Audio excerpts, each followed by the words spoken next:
Hi, everybody. Welcome to WCA Extra. Starting a few minutes late today, but today we're talking to Connor Olthorn on a recent story he just did on Rutland's neighborhood stabilization program there. And Connor, first things first, before we kind of get into it today, just thanks for hopping on. Yeah, of course. Thanks, John. Good morning. Yeah, and like I said, this is a project spearheaded by Rutland's Mayor Mike Donges. What does this entail? It's a big initiative to clean up the city, but what does that really mean? Yeah, essentially, it's actually pretty simple. Basically, they've put out that when police are looking for information to kind of catch drug dealers at properties across the city, essentially, it's really relies on a lot of resident support. So a lot of neighbors, a lot of people walking around saying if we see a lot of traffic at one spot, we see any illegal activity, give a call into police. And I know that sounds very, very simple, but police have said it's been pretty successful. Same with the Yeah. mayor. They said that the call volume has increased so far, and has been very helpful to catch and shut down some properties that have been had some suspected illegal activity at them. Yeah, and you touched on that success as well, but how many so far? I mean, since this has been kicked off. Yeah, so the initiative has been going for about a year right now, and they've had about 4 properties shut down, 2 kind of recently on Meadow and Plain Streets, and those 2 were within the past couple months. You can kind of see how they really taken a step and tried to shut down a couple locations in the city. I spoke with a couple residents who said, we can see these eyesores, and now that they're getting shut down is providing a little bit of relief to some of these neighborhoods. No, absolutely, and again, we talked, talked a good amount about the drug dealing side of this as well, but the code enforcement. Is that just more rundown properties, things that out in the yard, things that just aren't really generally untidy? Is that kind of Yeah, yeah, police said that it's not just about building a criminal case. Sometimes, yeah, sometimes they're like you said, they're bringing in the building and zoning department with the city to try to look at any violations that might happen, so they could really just evict people, and then work with some of the property owners as well with DPW and other city departments to clean up kind of these areas that are a little bit run down and try to get them back to a kind of suitable level of housing. That was kind of a key part as well as a couple police officers that I spoke with told me. yeah, absolutely. And I guess my last point here is too. Do you know? I don't know if this was covered, but is it multiple reports into one house, or is it just calling them up and saying, "Hey, there's a house at the end of my street that it's not looking too great, or I think criminal activity is going on." Yeah, I did ask police about that. They weren't really like a specific number. Yeah, They said more it's based on kind of the amount of calls that go in around one area, and then yeah, kind of the substance of those calls. So like if it's just maybe we just see some traffic there, you kind of need a yeah, little more than that to maybe send a detective or an officer to investigate or just have some surveillance. Excuse me. Or if they said if there's an overdose at a property, they're more likely to look into some of those situations a little bit yeah. more frequently, I guess. Yeah, absolutely, Connor. Thanks again. I know this is a little more of a quick one, but we'll show that story in just a second here. But I appreciate you hopping on, and again for all the work you do down in the Rutland Bureau. Yeah, thanks, John. Cool. Appreciate it. Hey, thanks so much. Again, that was just Connor Olthorn there, just talking about the neighborhood stabilization program there. I keep almost saying that wrong every single time, but we'll pull that up in just a sec. You can kind of see what we were talking about just from a second ago. Except I have 12 tabs open. And here we go.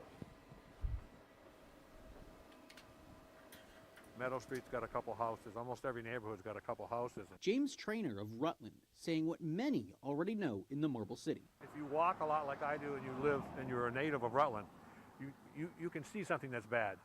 It just sticks out like a sore thumb. Homes being used in connection with suspected drug activity. Shutting them down in an effort to make the city safer is a priority for Mayor Mike Donges. Rutland's always been a place where we grew up and we said, oh, we can always play outside. And I think people aren't feeling that way right now, and for good reason. It's now been a year since the city launched the Neighborhood Stabilization Initiative. Residents simply calling police when they suspect drug dealing at a home. Officers will investigate depending on the quantity or substance of those calls. We need to get these streets operating in a normal fashion where people are respecting their neighbors. It is not chaos. It's in everybody's interest, not just the police departments. Police say call volume have increased with reports of information they need to respond. 4 houses have been shuttered so far. 2 most recently on Meadow and Plain Streets.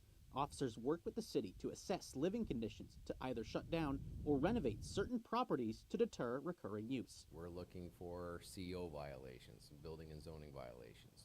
We may need to use, the muscle of DPW to help beautify an area. People like Trainer see the problems every day, but knows just a small few can make the issue feel bigger than it is, but urges his neighbors to be a part of the solution. Everybody should be proactive if you live in Rutland. And by that way, by sheer number, we can correct a lot of the problems. Dunges says thanks to residents, they've already located another problem spot in the city that will be investigated and hopes further help can continue making progress with the initiative. Reporting in Rutland, Connor Olathorn, Channel 3 News.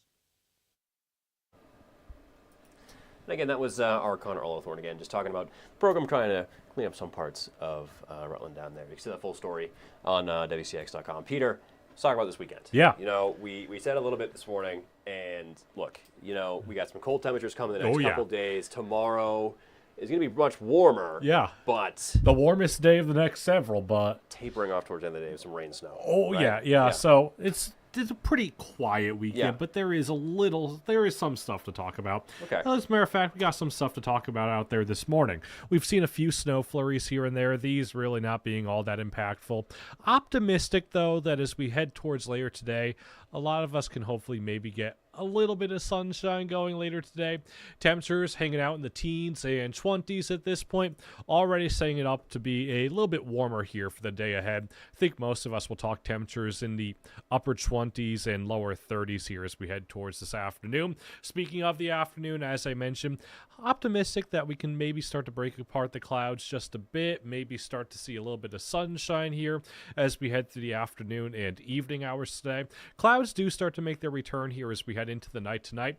By about the early afternoon hours tomorrow, you notice how we're starting to see a few snow showers first out across the St. Lawrence River Valley, gradually expanding eastward here as we head towards tomorrow evening. There is some rain showers mixing in here and there, especially in the broader valley locations, because we are pretty mild tomorrow before a brief and gradual transition over to all snow come tomorrow night. That snow pretty quickly out of here by the time Sunday morning rolls around. As a matter of fact, Sunday, it does look like we could maybe enjoy a little bit of sunshine here to start off the day. However, clouds quickly back on the increase Sunday afternoon. Did want to talk about this real quick. Notice how there's a little bit of snow falling off to our south across portions of Massachusetts and southern New England. The big question right now is how much that snow can work its way north. At this point, I do suspect that this model may be overdoing this just a little bit, but this is something that we're going to want to keep an eye on nonetheless here as we head through the rest of the day today, as well as into the upcoming weekend. How much of that snow can work its way further north here into the day Sunday. With this in mind, that's something that we'll be keeping an eye on, and it could possibly mean a little bit of snow accumulation, especially the further south you are Sunday night and into the early morning hours on Monday. Before we get there, though, I just want to talk about this first system, Saturday night, Sunday morning, really not looking to be all that impactful. Most of us talking a trace, maybe up to an inch or two in some locations. However, again, snow accumulation is looking to be fairly minimal. I also want to talk about this. Into the night tonight, we start to see the winds begin to pick up here a little bit out of the south. Notice in the Champlain Valley, it's going to really be the Champlain Valley that's the main culprit here as we head towards tonight and towards daybreak tomorrow morning. Waking up tomorrow morning, potentially some gusts upwards of even 40 to 50 miles per hour, especially places like the Champlain Islands, thanks to the winds out of the south. The winds gradually start to diminish and actually transition here as we see that second system work its way into the region here Saturday night into Sunday. The winds gradually diminishing here in that same time frame as well. Temperatures here for the rest of the day today. Hopefully get a mixture of sunshine and clouds going as we head towards later today with temperatures, again, a bit warmer, upper 20s, low to mid 30s here as we head towards this afternoon. Tonight, we really don't lose all that much ground. I think a lot of us are generally in the upper 20s and lower 30s here come daybreak tomorrow morning. Mainly cloudy skies overhead into your day tomorrow. Mostly cloudy, then we start to see that rain and snow mix make its arrival here as we head towards tomorrow afternoon. Take a look at where we are temperature-wise tomorrow. Mid to upper 30s. 30s and probably get some lower 40s going off to the south here for the afternoon hours tomorrow. But after this, the temperatures basically drop like a rock by the time Sunday rolls around. We're back to highs in the lower 20s. Take a look at Monday, Tuesday, Wednesday of next week. Talking daytime highs, single digits, lower teens, overnight lows falling back below that 0-degree mark.